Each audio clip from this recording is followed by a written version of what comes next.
Morning's BBC Radio Humberside Breakfast with Lizzie and James Pykos here. It's 8 minutes past 7, and our top story today, an independent charity which aims to reduce crime levels, says the non-emergency police 101 phone number isn't the best way to report crime.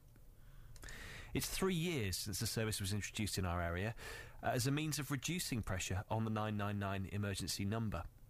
Witness Confidence says there are several flaws with 101, including long response times and a charge of 15p to call the number, which puts people off recording crimes at all, so they say. Well, these people in Grimsby told Lara King their experiences of using 101. No, I haven't actually. If you had a non-emergency and you felt like you needed the police, what would you do? I should panic. No, I should. Well, would I ring 999? Yeah. Yeah, I do, because I've had a burglary, so I'm well aware of it. So you've used it, have you? Well, my daughter did it for me. Yeah, they were very helpful. They weren't long coming, so that's very good.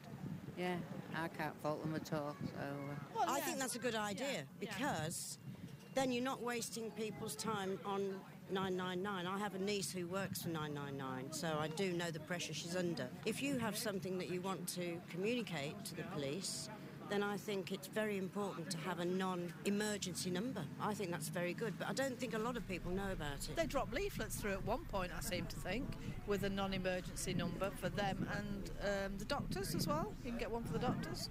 Well, joining us on the line now is Sarah Byrt, who's a manager at the charity Witness Confident. Good morning, Sarah. Good morning. So, 3 years on from this being introduced in this region, and as a whole, it's been introduced for a lot longer in other places. Has the 101 number been a success, do you think? I think it's been a partial success. It's good, as one of your interviewees was saying, that there is a way of contacting the police for non-emergencies which doesn't involve you having to go into the police station. A lot of police stations are being closed down, or their front counters are, including in Humberside. So that's a good thing. We don't think it's the most efficient way now, and it's not a way which makes the best use of police resources at a time when they're facing a lot of cuts. Why isn't it efficient? Well, a lot of people are going to ring when they get home from work. That's a time when the police are very busy already with their kind of mainstream policing activities. It's also not a way which enables you to send them digital evidence. A lot of people now, if you witness crime, you might have a photo on your phone or video. So ways that enable you to send the police digital evidence will really help them avoid having to sift through, for example, lots of camera footage. You can be sending them something that's really pinpointed and something which enables them to prioritise rather than having lots of phone calls all arriving at the same time in the evening. How many people are shocked that you pay 15p to call it as well? Do you think that's a factor?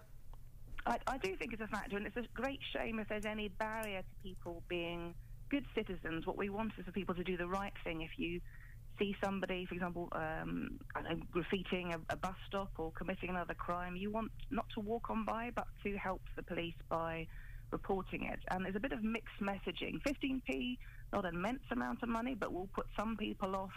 And the mixed messaging comes in. One of your interviews mentioned the NHS number 111. That's free. And yet you're having to pay to help the police. And you're also being almost obliged to go online to claim benefit now, and yet you're not being encouraged to go online to help the police. So your point is really that it's working in parts because it's not clogging up the 999 number, but it still needs to be better at sorting priorities and being able to receive pictures and videos. So what's your idea for doing that? Well, our idea actually already exists, and it's a smartphone app called Self-Evidence, which we introduced last year, which has all been paid for using charitable funds, so it didn't have to go through a great big public procurement process. The state hasn't paid for this at all, and it's already up and running. And the significant thing, I think, is that your Police and Crime Commissioner, Matthew Grove, in Humberside, is one of only 2 in the whole country to have pledged to make this technology available. So very questions of him. The other person is Boris Johnson down here in London. So this technology already exists. It's free to use and enables you to send really reliable digital evidence straight to the police.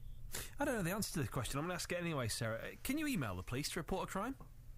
You can in some forces. So in Humberside, I think probably all of the neighbourhood policing teams have an email function. So that's very user-friendly of them, I think. Other police forces have rather cumbersome long forms. Right. Because so that's again a bit of a turn-off, I think. But hats off to Humberside for having email and for their police and crime commissioner saying that he's going to let smartphones do the job for them. In a world, and it's Cyber Monday today, supposedly, in a world where we do almost everything online, you would think, would you not, that would be a nationally syndicated, easy way of getting in touch with the police online and being able to submit evidence. Perhaps that's where your app comes in. Absolutely, we think that really is the future. Well, isn't it still better to have to report a crime to the 101 number and then have a police officer come face-to-face and discuss what video evidence you've got and discuss it in person? It sounds like it could get a bit messy if it's all done online. I think some people will prefer that. One of the kind of hassles, obviously it takes more police time for them to come in and see you, but if you want that, then I think you should be entitled to ask for that, and the police can prioritise that in the right way. But if you send them the evidence, which does log when and where you recorded it, so it's very kind of authentic evidence, the police then don't have to come and take your phone from you. They don't have to transfer all that data over to their system. It's already sitting on the police system in a very secure way. See, yes, I was going to say about the security, because for someone like me, don't know anything about computers, I'd be worried about whatever I was sending being picked up by someone, or hackers being able to find it and it get to the person it's about and put you at risk. Yeah, no, we've looked at that a lot. So we spent a lot of time when the app was being developed, before it was launched last year, making sure it was secure. And we've okayed that with the Information Commissioner. That's the body in charge of making sure that personal data is secure. So it doesn't go just as an email to the police where you might have those worries. It goes into a secure account and the police get a code to access it. So the security has been really well thought out. Okay, interesting to talk to you this morning. Thank you. That's Sarah Byrt, who's a manager at the charity Witness Confidence, and later this morning